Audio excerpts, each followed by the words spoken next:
Hello everybody and welcome to He Makes Me Play. I'm Marius and I make other people play video games for me because I am blind. I cannot see them, but they can. And as often, I am here again with Vincent. Hello Vincent. Hi Marius. Yes, and today is a very special episode. We're going to play A Mortician's Tale. Yeah. Is that right? Yeah, it is. How did you learn about this game, Vincent? Well, it's actually... I heard about it before, but I figured it would be a good idea to play this because it's part of the bundle of racial equality or something like that. Well, the BLM bundle released by itch.io, right? Exactly. Yeah. And because it's part of that, why not try it? And that was a cool thing. There's lots of games in there. Yeah. Among them, actually. Celeste Yeah. is a popular one. But this one as well. And this might be very neat. I looked it up, Vincent. This game was released by Laundry Bear Games. Okay. I did my homework. And it has a Metacritic score of 78. That's not too bad. It's exactly generally favorable reviews. And I know absolutely nothing about this game except those two details. Yeah, so me neither, yeah, really. I suggest we just get into it and let it speak for itself. Yeah. So I have a button here that says Start New Game, and I'm gonna press that. Nice. Immediately sounds like an indie game, by the way, because of sort of nice, thoughtful, pensive piano music. Okay, so we had a black screen for a moment, and it says set September 14th, and then the time that I can't remember, and we're now in a small. Okay, we're seeing a small box basically. That's a room. Is it a morgue? Yeah. Well, part of one, I think. Okay. There. And is there a mortician? There is a mortician, yes. Is that you? Yes, we can move her around. Is this like a sort of an adventure game, like old school Maniac Mansion? I don't know Maniac Mansion. It's like a 2D side view kind of adventure game. Many point-and-click adventure games are like that, like Monkey Island, for instance. No, not really. It's a 3D room. Oh, okay. Is it like Disco Elysium? In a way, yes. I mean, as I said, it's a 3D room, but it's only really like this 3D room exists in a black void, basically. Yeah, okay. Is it top-down isometric? Yeah. Sort of, okay. Does it look like XCOM? Not really. Alright, but I think I got enough of a picture. Yeah. So what's going on? Do we have a date? It's September 14th, so Yeah. time apparently is important. I think so. Yeah. And yeah, we're in this morgue. There's a big furnace and urns and other medical technical stuff. Okay. And there's also a desk. That is, as you can probably hear. I was wondering about those noises. Yeah, it is. Bing, Yeah, bing. it's stinging. Do we have mail? Exactly. Yeah, and that's I think the only thing we can interact with at the moment. So we're gonna try that. Okay, and we have 5 emails, and that's a lot of text. Okay. Good thing I have you with me, Wasn't Vincent. expecting that much text, but okay. So we have a new. You thought you could have an easy time. Yeah, Well, think just again. Once, just once. So we have one new mail that's from Amy Rose called Today's Tasks. Oh, okay. That seems important. And then we have... Push it to the trash. No, I'm just kidding. We have from Matthew Jeffrey, hello and welcome to our new funeral director. And then we have from Amy Rose, the same that sent Today's Tasks, instructions. From Seems a bit pushy, a bit controlling. That's basically the same email. Well, yeah, We'll see. We'll see, yeah. From Jen Love, in all caps, good luck, you beautiful and smart babe, you. Rose, love, that's very sort of beautiful, romantic imagery here in the names. Yeah, okay. And the last one is from Funerals Monthly. I'm just gonna say, I think that it's called funeral. Oh yeah, funeral. Everybody, we're not native speakers, but we put the fun in funeral. Very well put. Yeah, funeral. Funeral. It's from Funeral Monthly, and it's tips for good etiquette at a funeral. Oh, that seems important. Yeah. That's all? That's the 5 emails. Yes. Let's start from the top. We're gonna have to read them, Vincent. Okay. The top is actually... Oh, that's... yeah, okay. It also says the date. They're all from the 14th of September. All today's email.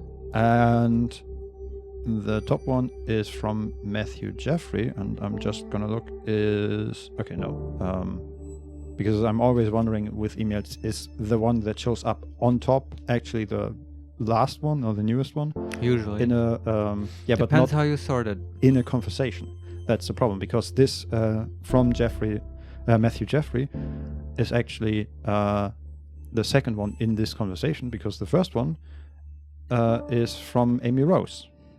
Okay. And that says, hello and welcome to our new funeral director from Amy Rose to Rose and Daughter's staff. And that was sent 14th September 9:03.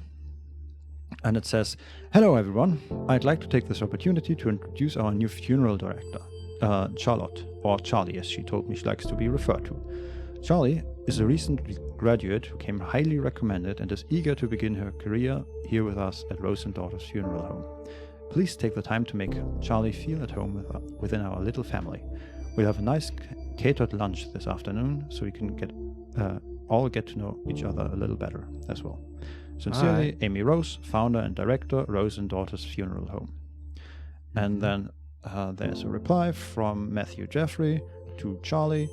Welcome, Charlie. Nice to meet you. My name's Matthew, and I'm mainly going to be the man who delivers the bodies to you and helps with some of the more heavy lifting. Ever heard the joke about a Hershey driver? I know what a Hershey is, but I don't know how to pronounce it. It's like the car. I don't know anything about these things.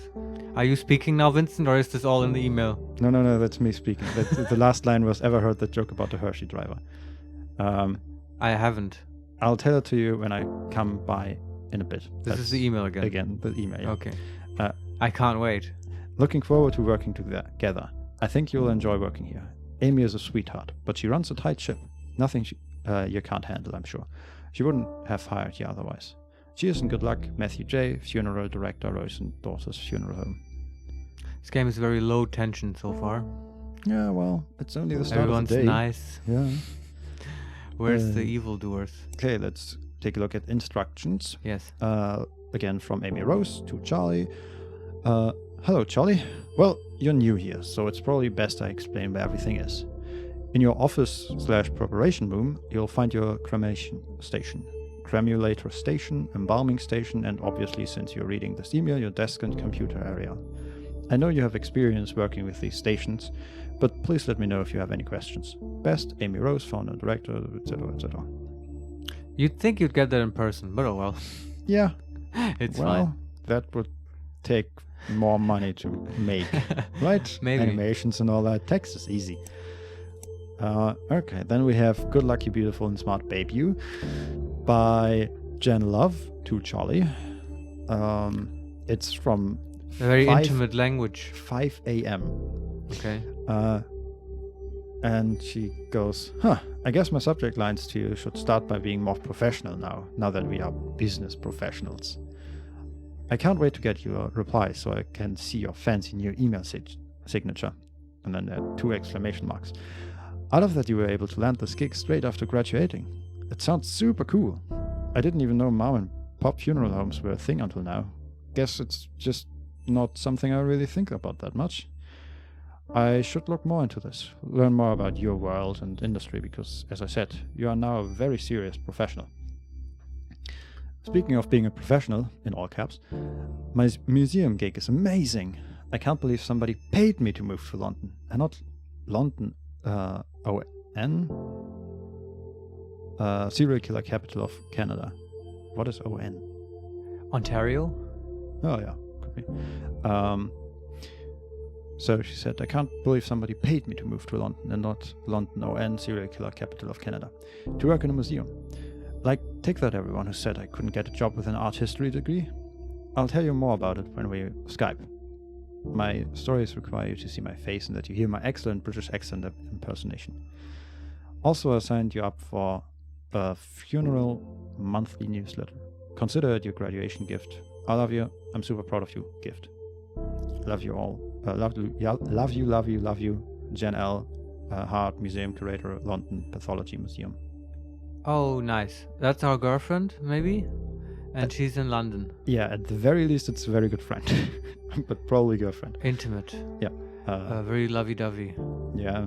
Lots of love. LOL. Exclamation mark and parentheses and all that stuff. Yeah. Okay. Next one is again from Amy Rose. Today's tasks. Yes. We're not just here to have fun. Oh, and now at the top of the email we have a yellow box that says reply with an auto response. It would say, sure thing, I'll get right to it. But let's read it first.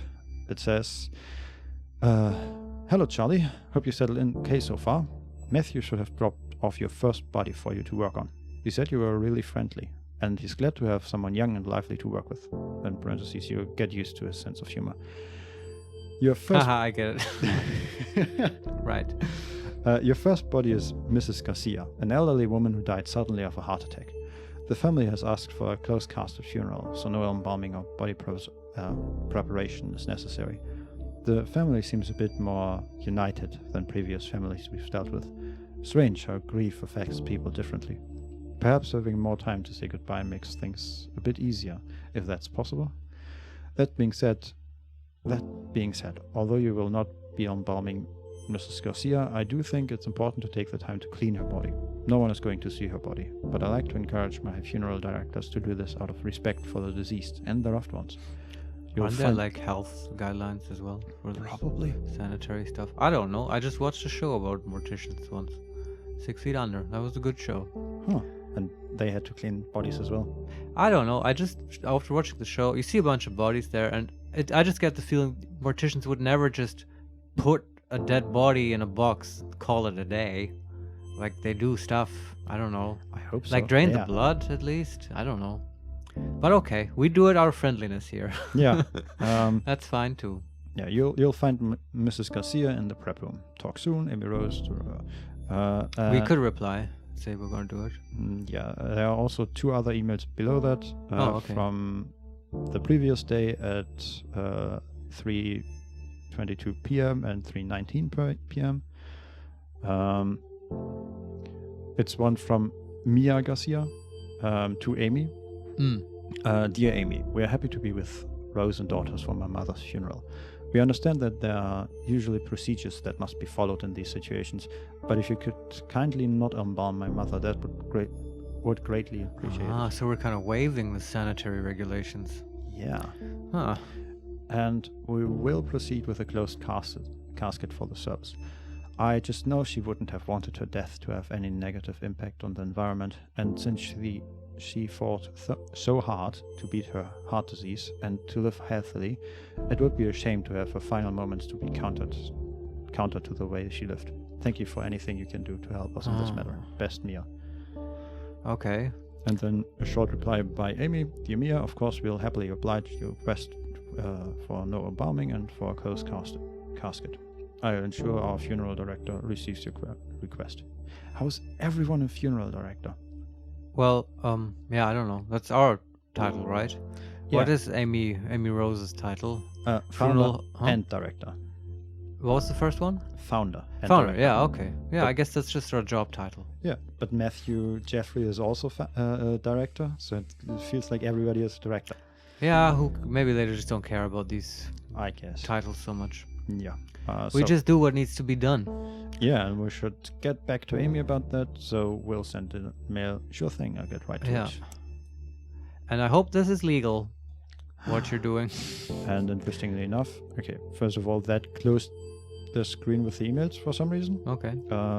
And we're back now in the room, and we have Mrs. Garcia laying there. Oh, that was quick. Okay. Yeah. Do you want to read the funeral monthly first? Okay. Last email? Yeah. Okay. Funeral monthly. Chill your shit, Miss Garcia. Yeah. Well, she's not going anywhere. And she's pretty chill at the moment, I would imagine. Yeah.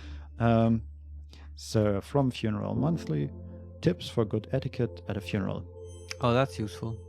Yeah. And it says, thanks for subscribing. Each month, we bring you a new newsletter featuring a topic pertaining to the death industry. This month, it's all about good etiquette for attending a funeral. I really can't believe we have to write this one out, but since we said we'll answer your most popular questions, here we are. And then in parentheses, because this is definitely one of the most popular questions. Funerals are a hard time, and we understand that. But here are some quick and easy rules to remember for being respectful at a funeral.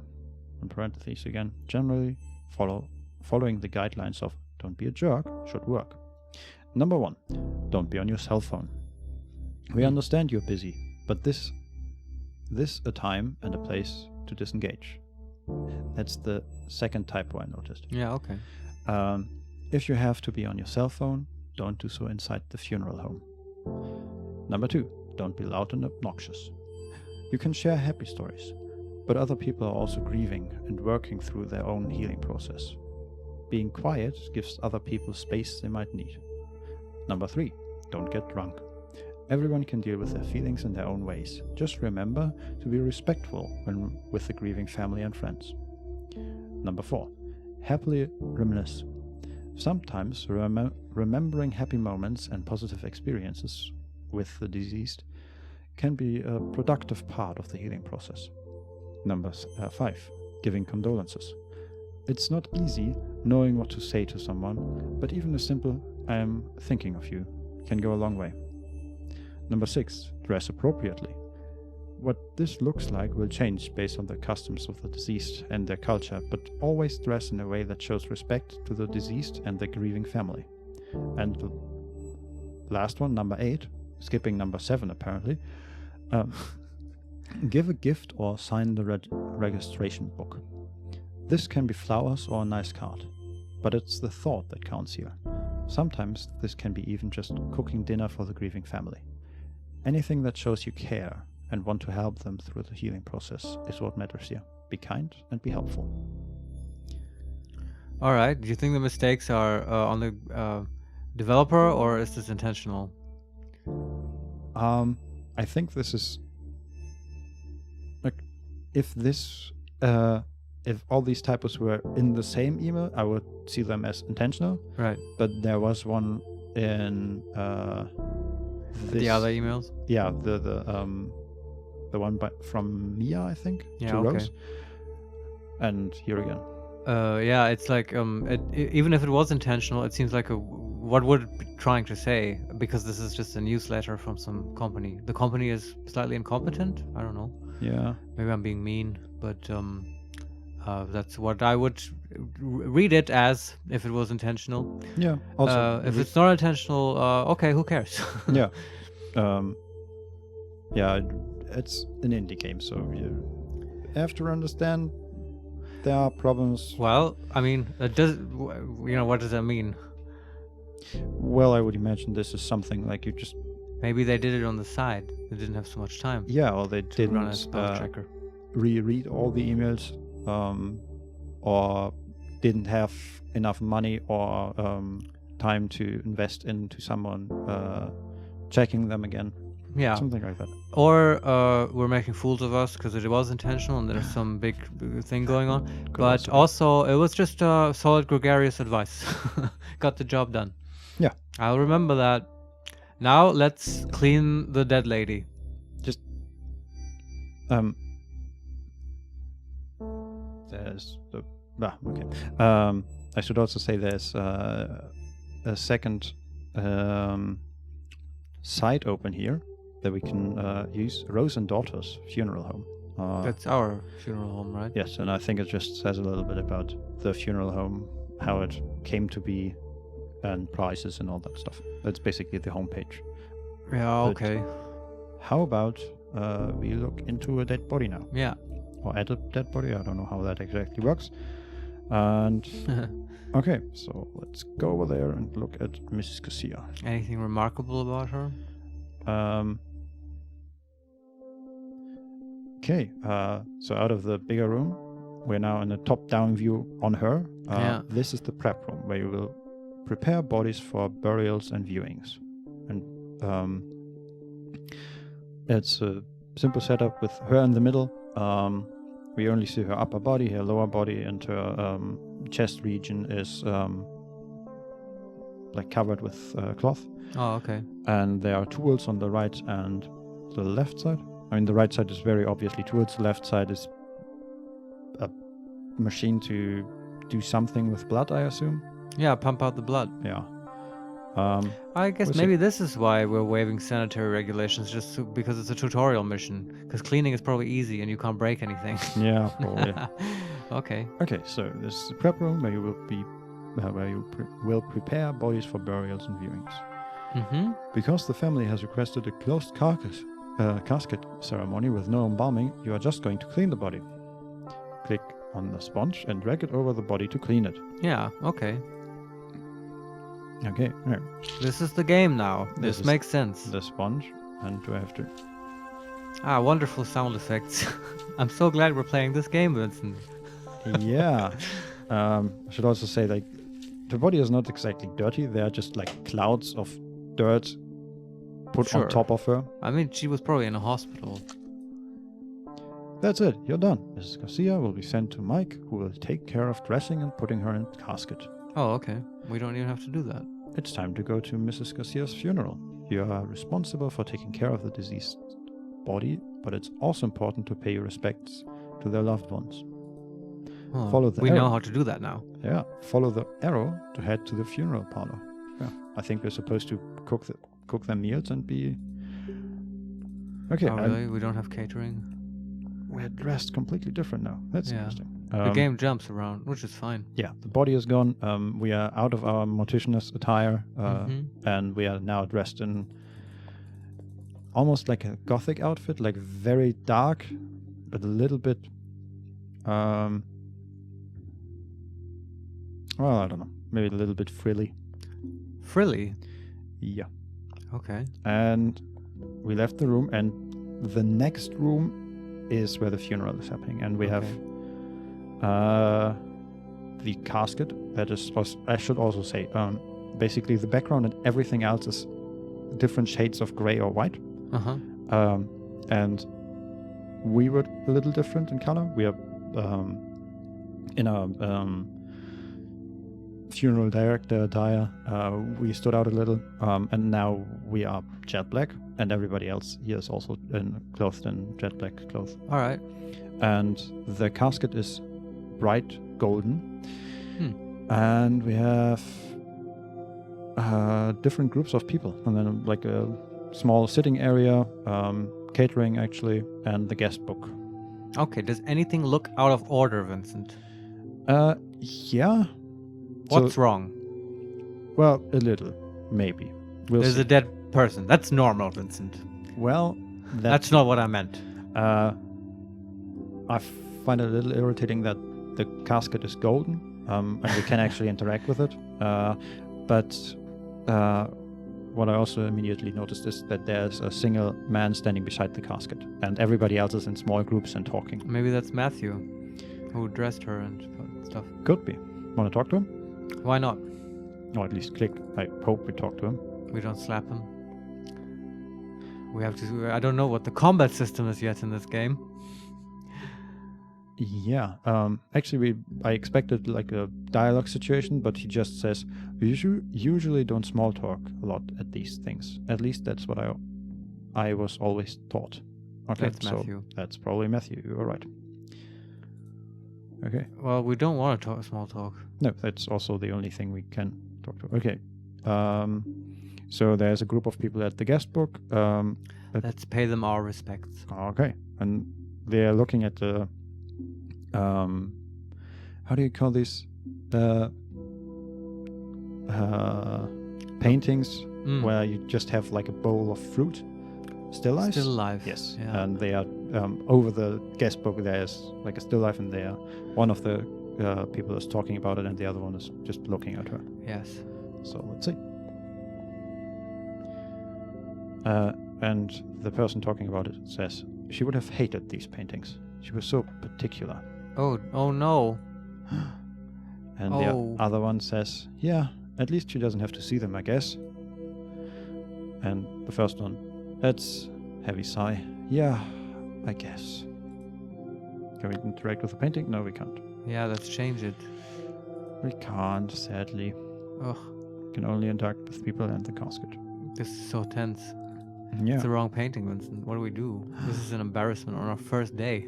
Yeah, we should probably just Ugh. quit and get out of. No, and we can't find quit. a This is what we different always career. do. Just throw away our responsibilities. We can't do Yeah. this, but we can't. Oh man, do you think being at funerals calms you down, or would it make people anxious?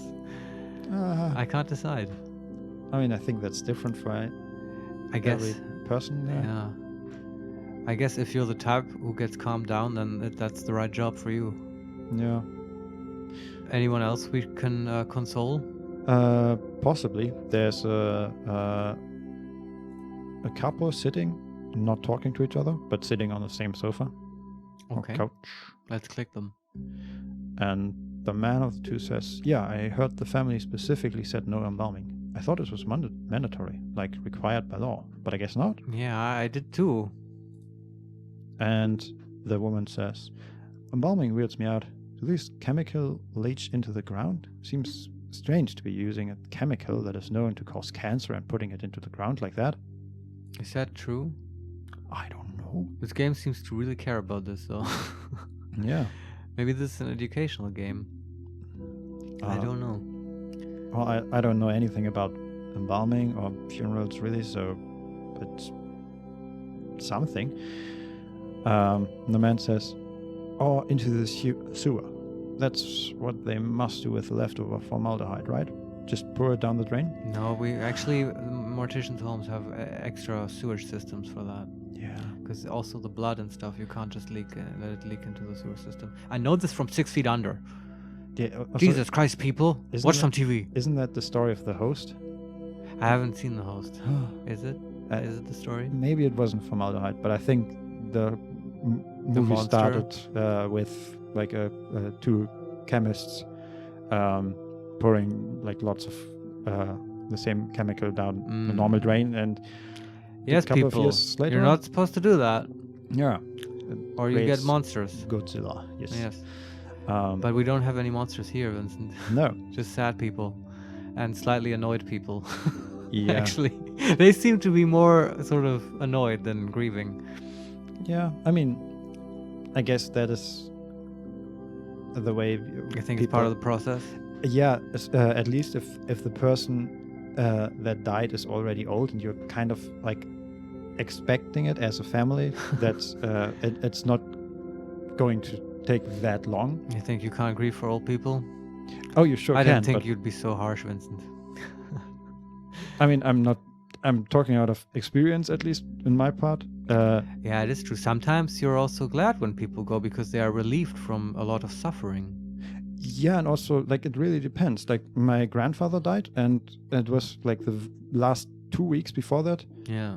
It was very obvious that he was going to die, Yeah. and so we had time to like my bigger family had all time to come by and say goodbye and spend some time with him, and then I can imagine that the actual funeral is not like It's not a big grieving. yeah, fest. it's not very that emotional because the emotions or the initial emotions have already taken place. Yeah, that makes And- sense. Yeah, it's like in the next stage already. But I don't know how it's here. But let's see if they continue speaking. Okay. The woman says again, "At least embalming guarantees you won't be buried alive." Yeah, that's a good point. The dude says, "Huh, stop it, don't make me laugh now." And that's it. Okay. All right. Nothing else to do. And then we have a mother with 2 children. She's talking to the older boy, and the younger boy is standing next to them. And we can interact, interestingly enough, with only him, and or with him alone, and then the other 2 as well. Okay. Let's talk to the boy first because we're standing right here. "Mommy, I'm hungry. When can we go?" And that's it. Yeah, makes sense. And let's see what the mother has to say. "I hate wearing pantyhose. My legs are so itchy, but it's always so cold in these funeral homes. And the boy says, I'm not actually sure if it's a boy. The perspective makes it seem like he's... it's a child. Yeah, or at least not as tall as she is, but might just be the perspective. And he says, I think I might actually miss those sweaters she used to knit for me now. Oh. And that's it. I guess these are like, impressions from a funeral. And it doesn't always have to be maybe the most cliche thing. You know, this is just how it goes. Yeah. People are slightly annoyed and think about trivial, banal things like pantyhose and paintings. Okay, now we can only interact with the casket. Or we can interact with the other people again. Oh, okay. So I clicked on the casket and we were just moving in front of it and spending like quiet moment. Pay your respects. Exactly. And now there's a big orange arrow to the door. Okay, thank you, game. We achieved our quest. Yes, we talked to other people and paid our respects. Bye-bye. We're out. Level up. October 11th, 10 a.m. Whoa, that's a time jump. Oh, yeah. Okay. And we're currently cleaning something. And so we were back in our Mortician's room. Let me guess. You've got mail. Yeah, you're right. Let's see. Do you think in the end we'll have to embalm our girlfriend? That's not... The people don't do that, right? I don't think so. No. I hope not. Okay, 5 emails again. We have Jennifer Valentine in response to, I am so frustrated right now. Oh, who's that? Let's read that. Let's deal with that immediately. Okay, so that's the first one. It's actually 2 mails. One is from 4:44 a.m. and the other is from 5:37 a.m. Very early. Yep. Okay, so the first one goes from Jennifer Valentine to Charlie. Can I rant for just a second? I'm so tired of hearing strangers, colleagues, anybody, cough, male colleagues, cough, get on my case for wearing corsets. I wear them under my blazer and over a nice blouse. So it's not like I'm dressing inappropriately, even though dress codes are such sexist bullshit anyway. And like, I hate how their misogynic gets veiled in Fork's concern. Jen, I'm just worried you're damaging your body. You know what corsets do to livers, right? Corsets don't do anything to livers. They're definitely not hurting me as much as your condensation is hurting my head. Sorry, I'm out of thoughts right now. I'll send you another email in a bit, when I've cooled off a bit. That's Jen, our girlfriend, right? Yeah. Jen L. Hart, Museum Curator, London Pathology Museum. Alright. And the other one goes, it's sent about an hour later. Okay, so let me explain this in a bit more detail. A colleague and I were discussing the tight lasers liver specimen we have here at the museum. It's from a woman who died in 1907, and the liver is tapered inwards from what the doctor leading the autopsy believed was too tight lacing on her corset. It's fascinating because it's kind of a controversial topic. Tight lacing was super popular, and while people associated it with fainting or hysteria, it's actually been associated with viscerotosis, which is when the organs fall to the lower part of the abdomen, right? Which is super unsettling, but can also be caused by being pregnant. So, too long didn't read. Corsets probably messed up some bones, but likely didn't do this kind of internal organ damage. And I'm tired of the condescension. Yes, condescension. About my wardrobe that also implies I don't know what I'm doing. Well, she's probably, hopefully, not lacing it that tightly. Yeah. And then I guess it's fine. Corsets are pretty neat. But people really overdid it. Did you ever see those pictures, like back in the day? Yeah. Those waspy, bit insane abdomens. Yeah. That was a bit much. And the last paragraph reads, these are the kind of things I specifically research, and yet I'm treated like I know nothing about. I'm having a day, Charlie. Jen L., Museum Curator, London Pathology Museum. How can we console her? We can't reply. So, Too bad. yeah, I guess we're not a very good girlfriend right now. But you got this, Jen. We listened, I guess. Maybe we'll get back to it in our Skype chat. Yeah. I'm sure. What else? Okay, then we have from Amy Rose, next job. That's also the one that... yeah, let's read it. Start the next one. Oh, okay. Is there anything else then? We have 3 more. One from Amy Rose as well. Forward, sincerely, thank you. Then one from Matthew Jeffrey, a story about death. Let's just read the Amy Rose one. We're gonna read them all anyway. Yeah. Okay, so I'm gonna start at the bottom. It reads from Mia Garcia. Oh. Hi, Amy. Please pass along our deepest thanks to you and your staff to the wonderful job they did with our mother's funeral. It was really lovely. Our family so rarely gets together. It was nice seeing everyone come out for such a beautiful service. My son never gets to see his family. Also, it was incredibly kind of you to let us bring our own food in. Getting to share home-cooked meals, sharing stories, being there together, it meant a lot. So what I'm saying is, it was nice for everyone to be there like that, together in that way. And I know how much of that was due to the work of your staff, especially your funeral director. Oh, yeah. Which one? We're our funeral directors. She means us, clearly. Yeah, probably. Thank you for making this difficult time easier for all of us. Best, Mia. And that was forwarded to us from Amy Rose, who says, just passing this message along. Thanks for the hard work, Charlie. Oh, yeah, it was very hard. It was very hard to watch Vincent push a sponge. Yes. For a bit. Yeah, that was hard. But this seems like a nice funeral home. Yeah. Yeah, everything's so nice. We're all directors. And Matthew has an email? Yeah, Matthew Jeffrey, a story about death. Hey there, Charlie. I was driving around the other day, taking our clients on their last trip around town, and I was thinking, strange, I know. Oh, and I was thinking, strange, I know. Did I ever tell you the first time I went to a funeral? I was a teenager, about to start university, and a friend of mine was killed in a car accident, totally out of the blue.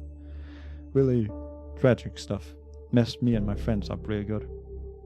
So, the big day, we all got into our best suits and dresses and packed ourselves into a few cars. There were a lot of us, so we had at least 3 different cars full of us, like clown cars, While we are in the procession going to the cemetery, somebody in our car got a phone call from a friend in a different car. Turns out some asshat driver who doesn't know to not get in the way of a procession drove through the intersection and smashed straight into our friend's cars. Ugh. Nobody was hurt, thank God. But can you imagine getting that call?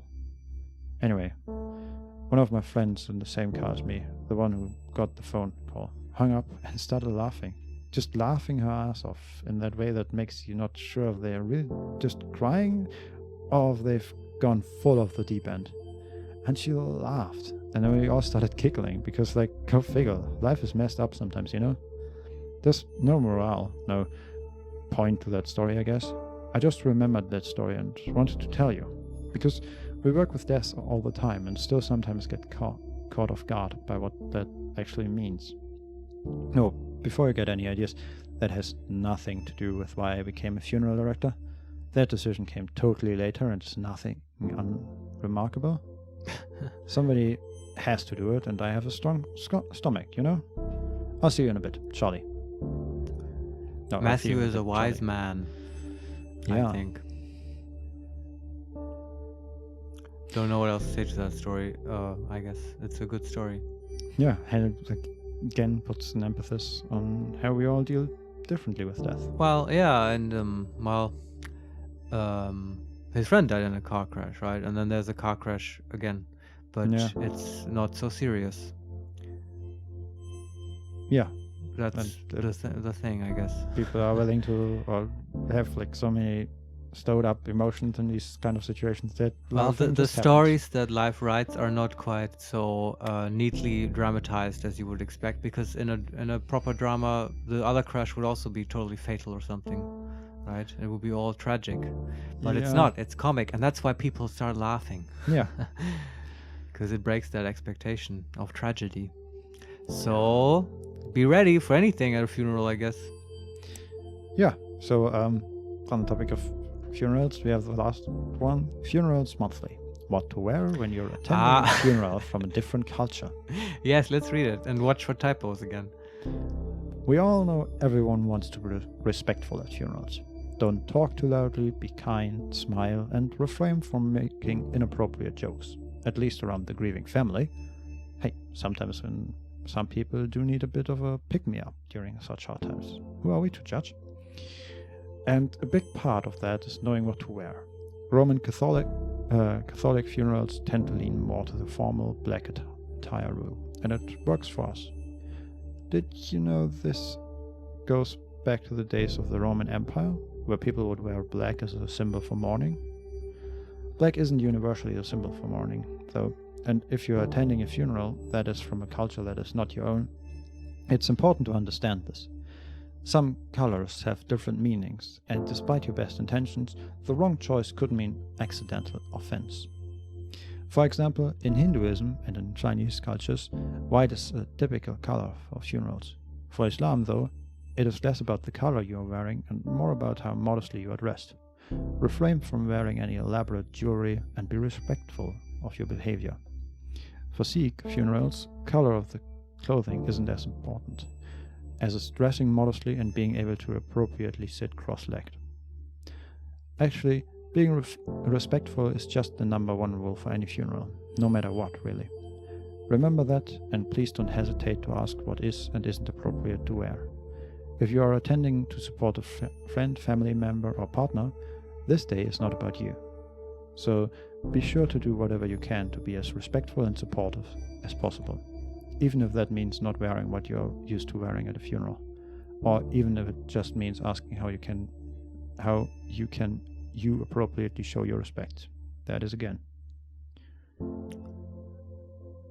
That's it? Yeah, that's it. All right.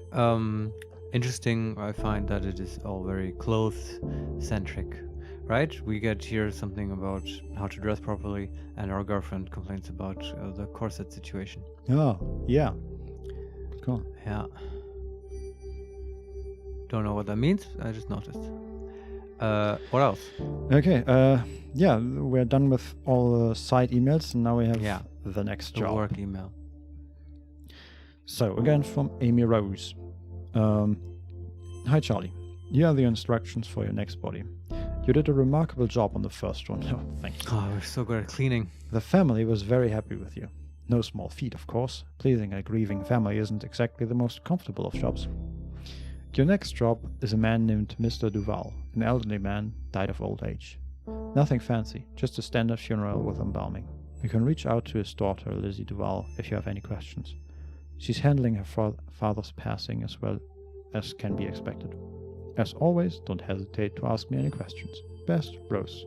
My question is, do they want an open casket? Good question. There's also a PS. Charlie, dear, please remember to wear proper embalming gear. Formaldehyde is extremely dangerous. I know I don't need to tell you, but my maternal instincts are hard to ignore. I promise I won't mother you too much. Well, just a little. Ask Matthew, he knows. Alright. Was there any info about the culture of those people? No. The Duvals? No, I don't see anything. Well, let's just assume Catholicism. Yeah. We'll see. First we have to get the body fixed. Yeah. And I want to check if anything changed on our homepage, but I don't think so. No. Doesn't seem like it. Even Okay. I haven't really read anything, but nothing jumps out as changing. Okay. So let's respond with I'll get right on it. Are there alternatives? No. Okay. And there is the body of Mr. Duval. Mm-hmm. Isn't it also an actor? Robert Maybe, Duvall? I don't know. Yeah, Probably. I think so. Oh, and we are actually in different gear now with face mask and... Oh, so we're wearing the protective gear. Yeah. Okay. Very green. With a head cap and all that. Interestingly enough, like I would imagine we would tuck our hair into the head cap, but we are not. We have like long black hair. Okay. But let's... Well, I mean, you don't have to worry about infecting anybody else with anything. I guess. Okay, so that's Mr. Duval. Traditional burials typically require embalming, which preserves the body and prevents it from decomposing as quickly. Unless the family requests otherwise, all traditional burials will use embalming. Let's start by cleaning the body. Okay, I know how to pick the sponge. Yeah, we've done this before, Vincent. And just drag it over. Yes. Don't miss any spots. Guess this is now traditional. This is going to be a paradigmatic case of a funeral. First one was easy, and this is normal mode. Okay. Now you have to what? Pump the blood out? Not quite. Click on the razor and drag it over the body to shave it. Oh, of course. I have to say, I was hoping that would be hair and not maggots. It just looked ambiguous. Yeah, I mean it's white stripes on top of a dead body. I don't think they would have maggots on there if Nope. he's coming from a hospital or something. Probably not, unless it's a very, very terrible hospital. Well, Yeah, or a if- body they found outside, that's been lying around. That might Yeah. have maggots. Could be. Okay, grab the razor. Yeah, I never considered this. Didn't know that you shave people, but I guess... Do you just shave the face or the entire body? The face and the upper body. Okay. What if you are normally hairy in life? Huh. Well, I think they would at least try to preserve the way or try to get you to the point that you looked like you used to. Yeah, okay, maybe they have pictures of this guy and he was always so neat. Yeah, also it's not a full beard, or it's just a couple of hairs. So, next point. In order to break rigor mortis, you'll have to massage the body. Click and drag over the body to massage it. I didn't know that either. Very interesting. And I thought rigor mortis just goes away after a while. I mean, why do we even have to break it? Because otherwise you can't move the body at all, or I mean, it can be very stiff, right? Yeah, I guess. Or it makes working it easier. And maybe it's also just I mean, sure, I think you do have to pump the blood out, and this might impede that, but also maybe you just don't want a totally stiff, tense corpse in the coffin for everyone to look at. Maybe it just looks nicer if he's relaxed. Yeah. The eyeballs deflate once the body starts decomposing. Click and drag an eye cap into each eye socket to give it shape. Oh, it's so interesting. Yeah. Now I'm really glad this game exists. This one I actually knew because I saw a picture of these eye caps once, and they look very like terrible or terrifying because they look like contact lenses, but they're made out of what, metal? Actually, I don't think so. But Plastic. at least they have like spikes that come out of them to. You stick them in an eye. Yeah, and in that case, it's supposed to keep the eyelid shut. Oh, okay. So it's not like there's an eye painted on it, so it looks realistic or anything. It's just you keep him looking inflated, and you close Exactly. them. Oh, good thing. Then you should never open someone's eyes at a funeral. Oh God, no. Then you would see the weird caps. Yeah. And all right. Okay, that's one shot, and the other one shot. To keep the eyes shut, you'll need to glue them. Click and drag the glue onto each eye to shut it. They've probably had people try. Yeah. Excuse me, miss. I'm trying. I've been trying for 10 minutes to get his eyes to open. Oh, God. Okay. Let's glue those eyes, Vincent. Glue them. The mouth sags and hollows once the body starts decomposing. Click and drag a cotton ball into the mouth to give it shape. Oh, wow. Okay, we are doing a lot here. Yeah. This is fascinating. And now his lips are open because the cotton ball is so huge, and we just stuffed it right in there. Yeah, this requires some dexterity. To keep the mouth from opening, you'll need to suture it shut. Like Click you sew it. and drag the needle and thread over the jaw to close it. Interesting that you don't use the glue here. Yeah, how is suture different from sewing? I think suture is used in a surgical context. I don't think you would talk about sewing a body. Okay. Let's do that. Okay. Okay, What that's nice handiwork. the needle done. Click and drag the lotion over the body to moisturize it. This prevents the skin from drying out. This has suddenly turned into a situation where I'm Hannibal Lecter. No, not Hannibal Lecter. Does he moisturize people? No, in the Red Dragon? No, the one after that. Silence of the Hannibal? Lambs. Oh, Silence of the Lambs, of course. There's a situation where it's not really about Hannibal, but the actual culprit in that movie, Buffalo Bill. Buffalo Bill, exactly. That was something. There's a lotion on the skin. Exactly. It puts the lotion on the skin, or it gets the hose again. Yes. Of course, I know what you mean, but that was for moisturizing? I guess I never thought about it. Well, no, click and drag the lotion over the body. Oh. To moisturize it. Okay, yeah, I see what you mean. Yeah, so I should have caught that, yeah. grab the lotion, drag the yes. weird... It puts the lotion on the skin. Yes. Embalming involves removing blood and replacing it with preserving chemicals. Click and drag the scalpel over the neck to make an incision. Okay. You're going to need a tube for draining the blood. Click on the tube and drag it into the next incision. Click on the cannula and drag it into the carotid artery. Do you know which one that is? I have no idea. This is how you'll get the preserving chemicals into the bloodstream. Yeah. Okay. This is the cannula, which is like a... it's not quite a needle, but like a thicker needle made out of plastic, I think. Yeah, makes sense. Something I can like that. imagine. And where we drag it onto the carotid artery. Okay. Now I just put it on the wound I just created. Now you'll need to connect the embalming machine to the cannula. Grab some additional tubing and drag it to the cannula. Okay. Wait, set. Do you think this is the kind of game that gets more and more difficult, and eventually, you know, you have to have the resource of time, and you have to like, do 3 bodies at the same time, and you have limited tubing? I hope not. I don't think this is that kind of game. I don't get that vibe. No. Also, I'm not really sure how this is exactly supposed to work. What do you mean? It's basically telling you every step. Yeah, sure, but I'm just... The physics of it eluding me. So we have a wound with the cannula inside it. To pump the blood out? And a tube. And the tube is to put the chemicals in while we pump out the blood, I guess. I would have expected there to be 2 tubes. Or two cannulas. Or maybe you first get all the blood out and then you pump the chemicals in afterwards. Yeah, no, that's what I mean. There is a cannula in the incision and a tube. But the tube is not connected to the cannula, it's right in the incision? Yeah, and then there's a tube connected to the cannula that is also connected to the machine that's supposed to embalm. I see your confusion, Vincent. So I just don't know what the second tube is for. Because it just runs off screen. Like... That probably takes the blood out, I would assume.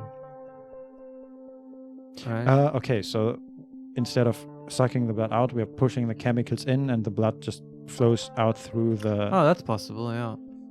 Okay, and then it would run through it to a drain or something? Yeah. A special drainage system. Click the button on the embalming machine and see. Yes, click. In order to evenly distribute the chemicals, you'll have to massage them through the body. Oh wow, I didn't know that too. And drag over the body to massage it. Oh, yeah, now it shows exactly what it's doing, and the blood is running out while the chemicals run in. Okay. Very interesting. Do you have to massage now? Push Yes. the body? I've massaged the arm, and now I'm massaging the chest region, and again the chest region, in a cross pattern, and now the other arm, and I think that's it. Because it doesn't have any legs. The body has no legs? I mean, we don't see them. Oh, okay. And again the chest, and the chest, and the arm again. First one, not the second one. Do you like see progress somehow? Yes, the embalming fluid is slowly draining. Okay. Great. Now let's sew up that incision. Okay, now it's sewing again. That's true, it's inconsistent. I don't know language anymore. Click and drag the needle and thread over the incision to close it. That makes sense. Although, wouldn't it be sew up the incision? Possibly. Let's just say we're closing it up. Almost done. You'll need to drain the organs of any remaining fluids. Click on the trocar, then click and hold on the abdomen until all the liquid has been drained. Oh my god, what if we now discover that he has like a corset liver or something? Oh my god, that would be so interesting. Yeah, but what would that mean? I don't know. It's connected to the email we got from our girlfriend. Yeah. Maybe he would have liked to wear corsets. Could be. Or he wore corsets, I mean. Maybe he had a wild younger years and now he's found them in his closet or something and he's got back into it. Yeah, maybe he would have liked to be dressed in a corset for the funeral. Who knows? We should have asked the daughter. Damn it. Yeah. And you're done. Mike will take care of Mr. Duval's makeup as well as dressing and putting him in his casket. All right. It's time to attend the funeral. And I would suggest we get to that next time. Yeah. On He Makes Me Play, where we play Mortician's Tale. I would like to see where this game's going. I hope we can save it. Does that work? I have no idea. We'll figure it out. Anyway, thank you, Vincent, very much for reading this wonderful tale to me. My pleasure. Thank you, everyone, for watching. Follow us on Twitter @makes_play and leave any comments if you have them. Cool. Thanks. Bye. Bye-bye.